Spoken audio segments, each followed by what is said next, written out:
नमस्कार दोस्तों, आप सभी का स्वागत है एक बार फिर से हमारे इस यूट्यूब चैनल में जिसका नाम है क्लास 11 प्लस 12, जहाँ पे हम एक एक टॉपिक एक एक चैप्टर को समझ के करते हैं पढ़ते हैं इन इंग्लिश में।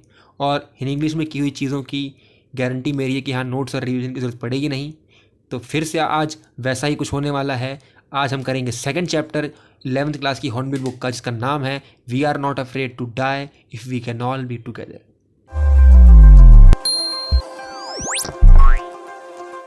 शुरू करेंगे आज का सेकंड चैप्टर, इसका नाम है we are not afraid to die if we can all be together. इस चैप्टर को लिखा है Gordon Cook and Alan East ने।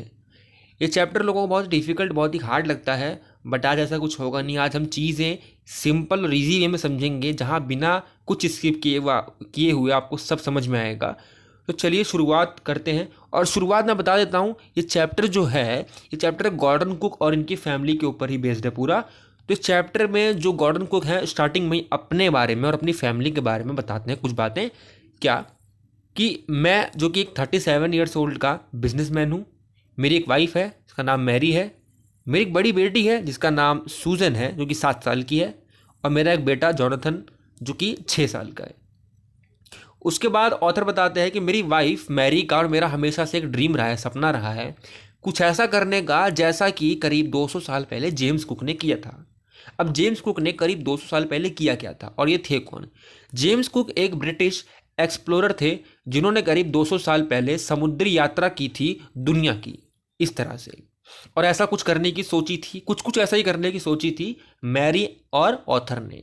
ठीक है, तो उन्होंने ये सपना अपना पूरा करने के लिए अपना जितना भी टाइम मिलता था पिछले करीब 16 सालों से, वो सारा टाइम अपना बिताया प्लानिंग करने में और अपना चीज़ें सीखने में, और सारी प्लानिंग और जितनी भी चीज़ें वो कर सकते थे सब किया। उन्होंने करीब पिछले 16 सालों से जो है पूरी प्लान किया, कहाँ से चलेंगे, कहाँ रुकना है, कहाँ पे उनका एंड पॉइंट होगा, और उनको क्या क्या चीज़ें लगेगी जो साथ में ले जाने लायक होगी, वो सारा प्लान किया। और उन्होंने जो है अपनी स्किल्स होती हैं वो भी इम्प्रूव की, ताकि वो ड्यूरिंग वर्ल्ड वॉयेज यानी समुद्री यात्रा के दौरान वो काम में आ सके। साथ में उन्होंने एक वेव वॉकर नाम की बोट भी बनाई। वेव वॉकर नाम की ये बोट जो थी, ये करीब 23 मीटर लंबी थी, और इसका वजन करीब, आप देखेंगे इसका वजन करीब 30 टन था। ठीक है, जो कि एक प्रोफेशनली बिल्ट भी थी, यानी इसको प्रोफेशनली बनाया गया था इस वेव वॉकर नाम की बोट को। और इस बोट को उन्होंने बुरे से बुरे जो वेदर होता है उसमें टेस्ट किया था, ताकि कहीं आगे जाके धोखा ना दे दे हमें, कहीं इसमें कोई दिक्कत होगी तो अभी मालूम चल जाएगी तो उसको हम ठीक कर लेंगे। उसके बाद देखेंगे, उसके बाद ये लोग प्लानिंग जैसे इन्होंने किया था कहाँ से चलेंगे, तो इनकी प्लानिंग होती है कि ये लोग चलेंगे भैया, ये इंग्लैंड के प्लेमाउथ नाम का बंदरगाह है, प्लेमाउथ, यहाँ से चलेंगे प्लेमाउथ से, और ये चलते चलते चलते चलते केप टाउन की तरफ आएंगे। ठीक है, ये केप टाउन यहाँ रुकेंगे, ये बंदरगाह है, उसके बाद यहाँ से चलेंगे सीधा ऑस्ट्रेलिया की तरफ। तो ऐसा चलता है इनका कि लोग इंग्लैंड के प्लेमाउथ से ईजिली आराम से पहला इनका जो चरण होता है, लेज होता है, वो पार कर लेते हैं। अब देखोगे आप 2 चरण है इसमें, एक प्लेमाउथ से केप टाउन, फिर दूसरा केप टाउन से ऑस्ट्रेलिया। ठीक है, तो पहला जो इनका लेज होता है, पहला इनका जो चरण होता है यात्रा का, वो पार हो जाता है बिना किसी दिक्कत के साथ, यहाँ से यहाँ पहुँच जाते हैं केप टाउन ये। और केप टाउन पहुँचने के बाद ये लोग अपनी सहायता के लिए, हेल्प के लिए 2 क्रूमैन को लेते हैं, बोट के क्रूमैन को। एक अमेरिकन होता है, इसका नाम होता है लैरी विजिल, और एक स्विस होता है, स्विट्जरलैंड का होता है, इसका नाम होता है हर्ब सैगलर। ठीक है, यानी कि लैरी विजिल और हर्ब सैगलर नाम के 2 क्रूमैन को ये लोग लेते हैं अपनी बोट के हेल्प के लिए। उसके बाद चल पड़ते हैं आगे। केप टाउन से निकले हुए करीब 2 दिन बीत चुके होते हैं। अब लहरें और जो मौसम होता है वो भी धीरे धीरे ख़राब होना शुरू हो जाता है, और लहरें भी ऐसे होती हैं जो कि 15 मीटर तक ऊंची होती हैं। और ये 15 मीटर की ऊंची लहरें होती हैं ना, अलार्म करती हैं ऑथर को कि कुछ बुरा हो सकता है, कुछ ही बुरा ज़रूर होगा। और इसके बावजूद भी वो सभी अपना जो हॉलीडेज़ होता है सेलिब्रेट करते हैं। 25 दिसंबर क्रिसमस मनाते हैं, वो भी क्रिसमस ट्री के साथ, और न्यू ईयर मनाते हैं, जो नया साल वो भी आता है, वो भी मनाते हैं। और ऑथर कैलकुलेट करते हैं उनकी पोजीशन करीब 3500 किलोमीटर दूर होती है ईस्ट ऑफ केप टाउन से। अब क्या होता है, 2 जनवरी को जो लहरें होती हैं, जो हवाएं होती हैं ना, वो अपने भयानक रूप में आ जाती हैं, वो अपने डरावने रूप में आ जाती हैं। और इतना भयानक मंजर होता है ना वो, जहाँ पे जो पानी के बौछार की आवाज़ और जो हवाओं की आवाज़ है वो कानों में इतना पेनफुल होती है, इतना चुभ रही होती हैं। और ऊपर से देखो बोट भी स्पीड में एकदम जो है तैरे जा रही है, चले जा रही है। अब इतनी स्पीड में बोट है तो कहीं पलट ना जाए या कुछ दुर्घटना ना हो जाए, इस कारण से जो ऑथर होते हैं वो बोट की जो जीभ होती है, ये तिकोनी पाल, ये पर्दा लगा होता है बड़ा सा जो स्पीड को तेज़ धीम कर देता है इस बोट की। तो वो इस जो स्ट्रॉन्ग जीभ होती है ना, इसको जो है नीचे करना पड़ता है, इसको नीचे लाना पड़ता है ताकि स्पीड जो है बोट की धीमा कर सके। और बाकी अपनी जो सारी चीज़ें होती हैं, लाइफ ड्राफ्ट ड्रिल मतलब जो उनकी रक्षक नौकाएं होती हैं ना, जो लेफ़्ट राइट में जो अटैच्ड होती हैं रबर वाली नौकाएं, वो होती हैं। वाटर प्रूफ जैकेट होती है, लाइफ जैकेट होती है, सारी सेविंग थिंग्स जो एक टाइम पे काम आती है जब हमारी बोट जब क्रैश होती है या फिर कोई दुर्घटना के वक्त, वो सारी चीज़ें लेकर रेडी हो जाते हैं और वेट करते हैं कि अगर कुछ ऐसा होगा तो हम बाकी सारे अपने जो इंतजामात से रेडी हैं। करीब 6 बज जाते हैं वेट करते करते। अब आप यहाँ पे देखेंगे सारी चीज़ें ना 2 तारीख को चल रही है। आप ऊपर डेट जो मेंशन हो रही है उसको ना नोटिस करते रहना ताकि आपको बार बार बोलना ना पड़े, क्योंकि डेट जो है ना वो देखना आप किस दिन क्या क्या हुआ है आपको याद रहेगा बहुत ही ईजिली तरीके से, ठीक है। देखेंगे अब वेट करते करते करीब 6 बज जाते हैं और ये 6 बजे एक ऐसा सन्नाटा, एक ऐसा पिन ड्रॉप साइलेंस पूरा जो है ओशन में पसर जाता है, फैल जाता है। लहरें अब एकदम गिर जाती हैं, हवाएं वो भी एकदम गिर जाती हैं। और ऑथर देखते हैं कि हमारे बोट के पीछे साइड से एक बादल है जो काले कलर का गुर्राता हुआ गरजता हुआ आ रहा है। वो काला बादल इतना भयानक, इतना डरावना है कि मानो कोई भी देखे तो एकदम आंखें एकदम बड़ी कर ले। बट इससे पहले कि ऑथर उसको रियलाइज़ करते कि ये बादल ही है, वो देखते हैं गौर से, भाई ये तो लहर है। एक ऐसी लहर, एक ऐसी डरावनी इतनी बड़ी लहर जो कि twice of the height of other waves है। अब तक जितनी वेव्स आई है ना उनका तो भाई 2 गुना है वो, और इतनी ऊंची वेव है कि ऑथर सोचते हैं कि अब क्या होगा। बट ऑथर हिम्मत बांधते हैं और कहते हैं कि कोई नहीं, हम इसके ऊपर भी पार कर लेंगे, इसके ऊपर भी राइड कर लेंगे, हमें कुछ होगा नहीं। ऑथर का ये विचार कि हम लोग इस लहर के ऊपर भी पार पा लेंगे, we would ride over it, ये भी नहीं हो पाता है। शायद कुछ हद तक हो जाता है, कह सकते हैं। देखिए ये होता है जैसे कि ये लहर है, ठीक है। तो अब इनकी बोट यहाँ से चल रही है, ठीक है। इनकी बोट चलते चलते चलते चलते ये इस चोटी तक आ जाती है, इस विशालकाय लहर की चोटी तक आ जाती है। बट जब ये नीचे आती है ना, नीचे आती है तो ऐसा गोता खाती है ये इनकी बोट और फिर निकलती है। तो ये गोता खाने की वजह से क्या होता है, इनका बोट बहुत ज़्यादा डैमेज हो जाता है और पानी भर जाता है पूरे बोट में, और मोस्ट ऑफ द पार्ट जो है क्रैक हो जाता है इनका बोट का। और जो ऑथर होते हैं ना, वो उनका हाल बताता हूँ। ये बोट है ना, लहर इनको ऐसे उठाती है, इधर से उठा के इधर पटक देती है, बोट से बाहर पटक देती है लहर इनको। और उसके बाद क्या होता है इनके साथ, इसके बाद ऑथर जो हैं लगते हैं भाई डूबने और अपनी अप्रोचिंग डेथ को ये स्वीकार कर लेते हैं। मान लेते हैं कि मैं मरने वाला हूँ, मैं अब मेरे से कुछ नहीं होगा, अब मेरी ज़िंदगी ख़त्म हो गई है। ये कुछ भी जो है हाथ पैर नहीं डुला पाते हैं अपनी जान को बचाने के लिए। बट कह सकते हैं एक मिरेकल होता है इनके साथ। बोलते कि मिरेकल होता है क्या, कि जैसे तैसे इनका सर जो है बाहर आता है पानी से, और ये देखते क्या हैं कि इनकी जो वेव वॉकर है, ये वेव वॉकर जो है आपको दिखाता हूँ समझा के, ये वेव वॉकर है, ये तिरछी हो रही है और ये करीब करीब टेढ़ी होकर डूबने के कगार पे आ चुकी है, ठीक है। और ये डूबने के कगार पे आ चुकी है और तभी अचानक से एक लहर आती है और इतना तेज़ झटका मारती है इधर से कि इनकी जो वेव वॉकर है वो सीधी हो जाती है। और ये मंजर देख के ना ऑथर मानो खुश हो जाते हैं कि भगवान हमारे साथ है, हमारा साथ दे रहा है और मेरी वेव वॉकर बच गई, मेरी पूरी फैमिली बच गई। तो जैसे तैसे हिम्मत करके और अपना जो है पूरा करेज को गैदर करके आगे की ओर बढ़ते हैं और ग्रिल की तरफ जो है वो क्या होता है, वो समुद्री लहरों को पार करते हो, हवाओं को पार करते हो, ग्रिल को पकड़ते हैं और बोट के अंदर जो है डेक जो होता है ना, डेक मतलब जो जगह होती है, पूरा गलियारा होता है उसका बोट का, वहाँ पर जाते हैं। और जैसे ही वहाँ पर जाते हैं ना, क्योंकि बोट अभी क्या हो रखी है, पूरी की पूरी अनकंट्रोल्ड हो रखी है, बोट हो रखी है पूरी अनकंट्रोल्ड, अनस्टेबल है पूरी।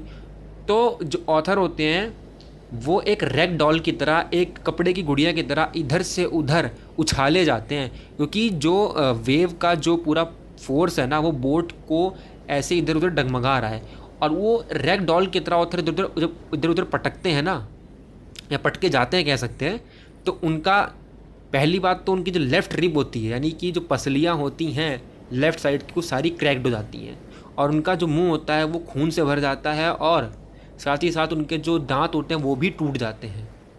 बट समहाउ किसी न किसी तरह वो सोचते हैं कि मुझे अब वो व्हील को पकड़ना है, वो जो स्टेबल कर सकता है बोट की डायरेक्शन को और बोट के जो है अनस्टेबल सिचुएशन को। जैसे तैसे वो उस व्हील को पकड़ लेते हैं, और पकड़ने के बाद उनमें हिम्मत नहीं होती कि उस व्हील को छोड़ के जा सके, देखने की मेरी बेटी कहाँ है, मेरी वाइफ कहाँ है, मेरा बेटा कहाँ है, या फिर मेरे जो 2 क्रू मैन है वो कहाँ हैं। हिम्मत नहीं होती। तभी अचानक क्या होता है, ये जो हैच होता है, जो कि एक ढक्कन होता है, देखेंगे आप शिप में लगा होता है, ये हैच खोल के एकदम से मैरी निकलती है और बोलती है कि यहाँ नीचे सब कुछ तहस नहस हो चुका है, पानी पानी भर गया है, और बच्चे भी नहीं मिल रहे, बच्चे ही पत्नी कहाँ चले गए समझ में नहीं आ रहा, बच्चे भी कहाँ मतलब गुम हो गए हैं नीचे कैबिन में ही। बट ऑथर को हिम्मत नहीं होती कि वो छोड़ें, बट कैसे ना कैसे करके, क्योंकि उनके बच्चे हैं, उन्हें ढूंढना है, और वो नहीं चाहते कि हमारे बच्चों के साथ कुछ बुरा हो। तो ऑथर बोलते हैं कि ये मैरी से कि तुम व्हील पकड़ो, व्हील संभालो शिप की, इसको स्टेबल रखो, तब तक मैं नीचे कैबिन में जाके देख कर आता हूँ। उसके बाद ऑथर जाते हैं और जाके चेक करते हैं कि नीचे क्या चल रहा है क्या नहीं चल रहा है। बाकी वो ढूंढ रहे होते हैं अपने बच्चों को, क्योंकि कैबिन में काफ़ी बड़ा होता है। और दूसरी तरफ आप देखेंगे जो हर्ब और जो हमारे दूसरे लैरी हैं, यानी कि हर्ब सैगलर और लैरी विजिल, 2 हमारे जो क्रूमैन हैं, ये पागलों की तरह पानी को जो है ना निकाल के बाहर फेंके जा रहे हैं, पंपिंग आउट करे जा रहे हैं लगातार, और फुल्ली मेहनत करे जा रहे हैं ये बंदे। और आप देखेंगे कि जो स्टारबोर्ड साइड है ना, देखिए स्टारबोर्ड साइड क्या होता है, जो ये लेफ़्ट साइड है ना ये बोट का, ये इसे स्टारबोर्ड कहते हैं, और ये लेफ़्ट वाला पोर्ट होता है। राइट वाला स्टारबोर्ड है ग्रीन कलर का जो है, और ये लेफ़्ट वाला पोर्ट है, और पीछे का स्टेन, ये पूरा भाग स्टेन होता है जो वाइट कलर का दिख रहा है आपको, ठीक है। तो starboard side most of the part जो होता है स्टारबोर्ड का, ये ख़राब, मतलब एकदम कह सकते हो डैमेज हो चुका होता है, ख़राब हो चुका होता है। और ये सारी हालत होती है बोट की। और क्योंकि अभी नीचे क्या ऑथर जो है अपने बच्चों को ढूंढने में लगे पड़े हैं, तभी एकदम से जो है सूजन उन्हें मिल जाती है, और जॉनथन भी उनको मिल जाता है। और सूजन कहती है कि पापा आपके ये सर पे बम कैसे निकला है। बट ऑथर के पास इतना टाइम नहीं होता है कि वो अपने चोट पे, यानी कि अपने जो उनके सर बम निकला है उसके बारे में सोचें, बात करें, क्योंकि अभी उनको अपनी फैमिली को बचाना है, अपने जो 2 क्रूमैन हैं उनको बचाना है पहले, अपनी बात बाद में। उसके यहाँ पर चीज़ें जो है ना 2 जनवरी की चल रही है। देखेंगे कि 2 जनवरी में क्या करते हैं, ऑथर जो हैं अपना कुछ टूल्स लेते हैं और निकल पड़ते हैं कि कुछ रिपेयर कर सके, बोट का कुछ साइड होता है, कुछ भी जैसे तैसे कर सके, कैबिन का जो हिस्सा टूटा हुआ है, ठीक है। हालांकि स्टारबोर्ड साइड तो फुल्ली डैमेज हो चुका होता है, इसका फ्रेम जो है पूरा ख़राब हो चुका होता है। फिर जो डेब्रीज होती है ना, जो ये मलबा होता है पानी में बह रहा होता है, इंसानों की हमारी जो देन है बहुत अच्छी है ना, तो वो जाके अटक जाती है, ब्लॉक कर देती है हैंडपम्प को, और हैंडपम्प हो जाता है शॉर्ट सर्किट। बट उनके पास ऑलरेडी एक हैंडपम्प होता है, इलेक्ट्रॉनिक हैंडपम्प, जो कि काम करता है, तो वो बाकी के हैंड जो वाटर होता है पंपिंग आउट करने के लिए काम आता है आगे के लिए। उसके बाद देखेंगे 2 जनवरी की पूरी रात जो होती है ना, वो स्टीयरिंग संभालने में, वाटर पंप आउट करने में, और रेडियो पे कम्युनिकेट करने में, कि किसी से कम्युनिकेट हो जाए कि हम अपनी सिचुएशन बता सकें, हम बता सकें हम किस हालत में फंसे पड़े हैं, लगी रहती है। तभी सूजन आती है ऑथर की बेटी, जिसका सर जो है बहुत ही ज़्यादा सूज गया है किसी भारी चीज़ से टकराने के कारण, और उसके हाथ पे, उसके आर्म पे एक डीप कट है, गहरा घाव है, जिसको देखते ही ऑथर बोलते हैं कि इतना गहरा घाव तुमने मुझे पहले नहीं बताया इसके बारे में। तो छोटी सी बच्ची वो सूजन रिप्लाई करती है कि मैं आपको ना टेंशन नहीं देना चाहती थी, क्योंकि उस वक्त आप सबकी जान बचा रहे थे। और ये रिप्लाई सुन के ऑथर कुछ बोल नहीं पाते, वो मन ही मन मुस्कुराते हैं अपनी बेटी का हौसला देख के। उसके बाद क्या होता है, 3 जनवरी आती है। अब देखो 3 जनवरी आ चुकी है, अब जितना सारा कुछ हुआ था 2 जनवरी का था, अब 3 जनवरी तक करीब जो वाटर लेवल होता है वो इतना हो जाता है शिप में कि वो रोटेशन में, यानी कि एक घंटा रेस्ट करेगा, तब तक एक बंदा पंप आउट कर रहा है, फिर एक बंदा रेस्ट करेगा, फिर एक बंदा पंप आउट कर रहा है। इतना हो चुका था वाटर लेवल कि एक बंदा आराम कर सकता था रोटेशन के अंदर। ठीक है, अब क्या था, जब ऑथर चेक कर रहे थे कि भाई कहाँ कहाँ पे देखता हूँ मैं कि कहाँ कहाँ पे जो है हमारी बोट डैमेज हो चुकी है, क्योंकि उजाला हो चुका था, दिन हो चुका था ऑब्वियसली है, वो जाएंगे देखने। तो उन्होंने देखा कि बोट का जो स्टार बोट साइड, आप देखेंगे कि ये साइड स्टार बोर्ड है, बताया था मैंने जैसे कि ग्रीन साइड ये है, ये पोर्ट साइड था पीछे वाला, इधर ये लेफ्ट वाला, और ये पीछे का स्टेन था। ठीक है, तो ये स्टार बोर्ड साइड के जो रिब्स दिख रहे हैं, फ्रेम दिख रहे हैं, फ्रेम ये दिख रहे हैं, फ्रेम सारे, इसमें से आधे से ज़्यादा frame, most of the frame जो थे ना स्मैश, टूट गए थे, ख़त्म हो गए थे एकदम से। और वो भी कहाँ से, कील से। कील मतलब ये नीचे का ये पट्टी दिख रही है, ये यहाँ से एकदम टूट गए थे आधे से ज़्यादा स्टार बोर्ड के ये फ्रेम्स। अब करीब 15 घंटे तक ये लोग सरवाइव कर चुके थे जैसे तैसे उस भयानक और विशालकाय और लहर से टकराने के बाद, जो इनसे टकराई थी, और इनके मोस्ट ऑफ द थिंग्स, मतलब जो उनका स्टार बोर्ड साइड का जो पूरा फ्रेम था उसको तहस नहस कर दिया, इनके इंजन को ख़राब कर दिया था, हर जगह पानी भर गया था, पंप ख़राब कर दिया था। उसके बावजूद भी बट एटलीस्ट अब ये था ऑथर के दिमाग में कि हमारी सिचुएशन और हमारे बोट की सिचुएशन, वेव वॉकर की सिचुएशन अब ऐसी नहीं है कि हम ऑस्ट्रेलिया तक पहुंच सकते हैं। तो इनको अब अपना डेस्टिनेशन चेंज करना पड़ा। तो ऑथर ने कैलकुलेशन की कि आसपास ऐसा कोई अगर आइलैंड है जहाँ पर हम पहुँच सकते हैं, कोई हमारे करीब, हमारी सिचुएशन, हमारी जो करंट लोकेशन है उसके करीब से अगर कोई आइलैंड है जहाँ हम पहुँच सकते हैं तो अच्छा होगा, वरना नहीं है अगर ना तो ये जान नहीं बचा सकते। ऑथर ने कैलकुलेशन की और कंक्लूड किया कि एक एल एम्स्टर्डम नाम का साइंटिफिक, जो कि फ्रेंच साइंटिफिक बेस है जहाँ पे गिने चुने लोग रहते हैं कुछ, यहाँ पर पहुँच गए अगर तो जान बच जाएगी, वरना यहाँ पर भी नहीं पहुँचे तो हम कहीं के नहीं रहेंगे, ना ऑस्ट्रेलिया के और ना ही केप टाउन से, हम बीच में डूब जाएंगे। तो निकल पड़ते हैं ये लोग अब इस तरफ की ओर। अब 4 जनवरी आ जाती है और करीब 4 जनवरी आने के बाद देखो ये लोग, जब से इन लोगों का हिट हुआ था इनके वेव वॉकर का उस भयानक वेव से, तब से लोग पंप आउट कर रहे थे वाटर का। करीब 36 घंटे continuous pumping of the water. At least इतना हो गया था वाटर का जो लेवल था बोट में कि वो कुछ सेंटीमीटर आ गया था, इन कंट्रोल हो गया था कि अब चलो हाँ वाटर कंट्रोल हो गया बोट के अंदर, अब सिचुएशन उतनी नहीं है ख़राब जैसे पहले थी। अब इनका जो, क्योंकि मैंने बताया था इनका इंजन भी ख़राब हो गया था, ठीक है, तो इनको जो स्ट्रॉम था, स्ट्रॉम जिब, ये दोबारा आ जाओ, चले गए कहाँ पे, ये जो स्ट्रॉम जिब है, ये तिकोनी पाल, इसको खोलना पड़ा, इसको जो है ऊपर करना पड़ा, क्योंकि अब स्पीड थोड़ी चाहिए इनको, क्योंकि इनका इंजन भी काम नहीं कर रहा है। तो इन्होंने अपनी स्ट्रॉम जिब को ऊपर किया और लगे एकदम से तेज़ी से आगे की तरफ अग्रसर होने।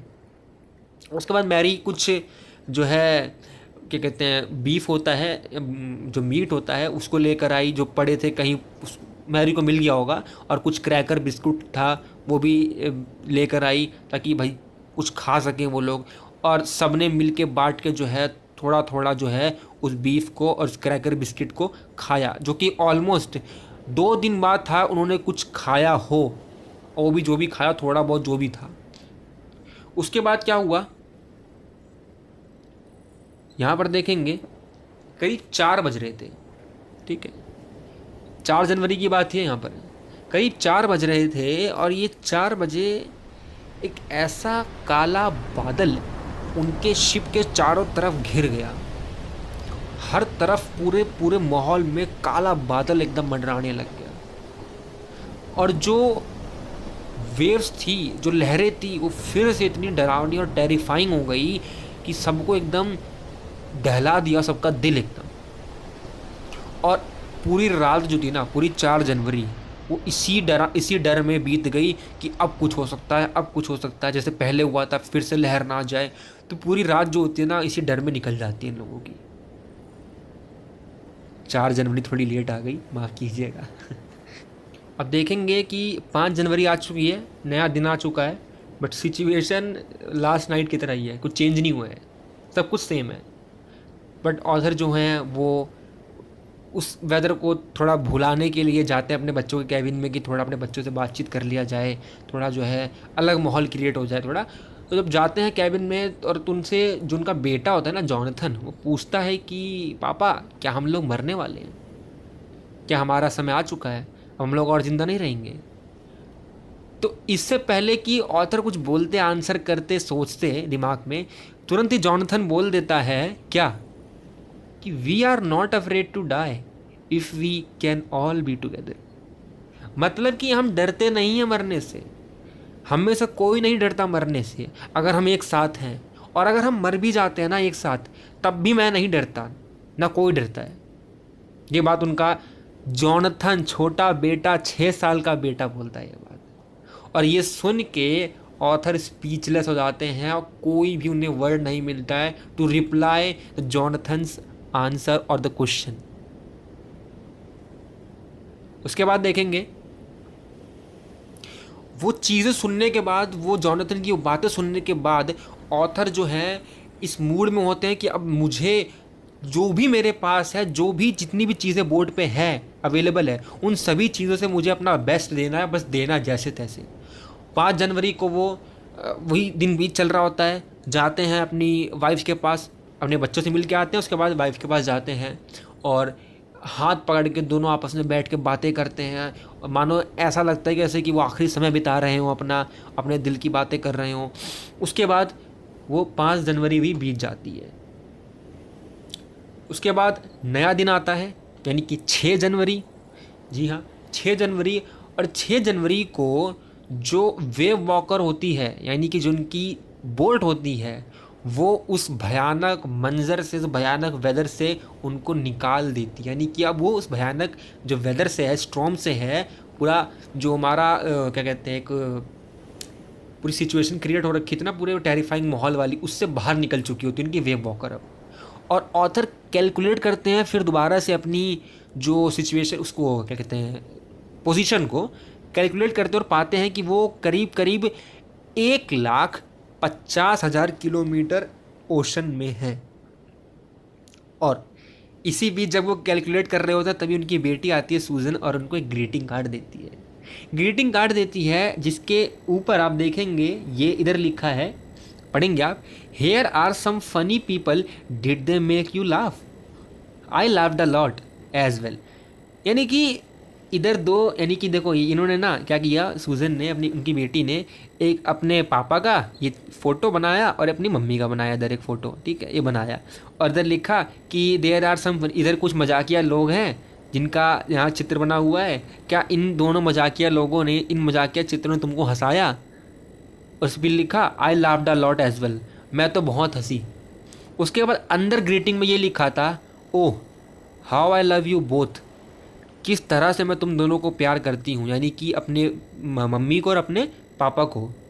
सो this card is to say thank you and let's hope to the best.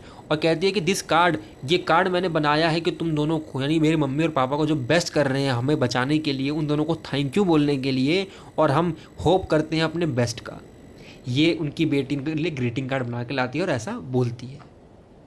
अब देखेंगे चीज़ें 6 जनवरी की ही चल रही है और यहाँ पर देखेंगे कि जो ऑथर होते हैं वो दोबारा से जाते हैं अपनी पोजीशन को कैलकुलेट करने के लिए, रीचेक करते हैं दोबारा से। और यहाँ पर उनका जो मेन कंपास है वो खो जाता है, फिर भी वो कैलकुलेट करते हैं और डेक पे जाते हैं दोबारा से करीब 2 बजे और लैरी से बोलते हैं कि स्टीयरिंग को ना 185 डिग्रीज़ पे घुमा दो और इस डायरेक्शन में चलेंगे, इस डिग्री में चलेंगे अगर 185 डिग्रीज़ में, तो करीब 5 बजे तक हम आइलैंड तक पहुंच जाएंगे।